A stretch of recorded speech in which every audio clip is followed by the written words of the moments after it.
പ്രക്ഷുബ്ധമായിരിക്കുന്ന കടലിനെ ശാന്തമാക്കിയ അങ്ങേ തൃക്കരം ഞങ്ങളുടെ മേൽ ഇത് നീട്ടണമേ.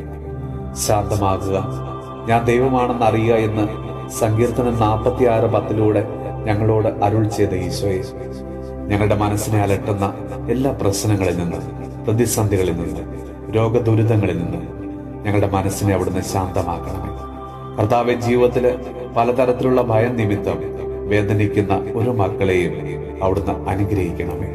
നമ്മുടെ കർത്താവ് ഈശോ മിശിഹായുടെ കൃപയും പിതാവായ ദൈവത്തിന്റെ സ്നേഹവും പരിശുദ്ധാത്മാവിന്റെ സഹവാസവും പരിശുദ്ധ അമ്മയുടെയും വിശുദ്ധ യോസേപ്പ് പിതാവിന്റെയും മാധ്യസ്ഥവും വിശുദ്ധ കുരിശിന്റെ സംരക്ഷണവും നമ്മളോടും നമ്മുടെ ഭവനത്തോടും നമ്മുടെ ഇന്നത്തെ എല്ലാ പ്രാർത്ഥനാ നിയോഗങ്ങളോടും കൂടെ ഉണ്ടാകുമാറാകട്ടെ, ഇപ്പോഴും എപ്പോഴും എന്നേക്കും. ആമേൻ.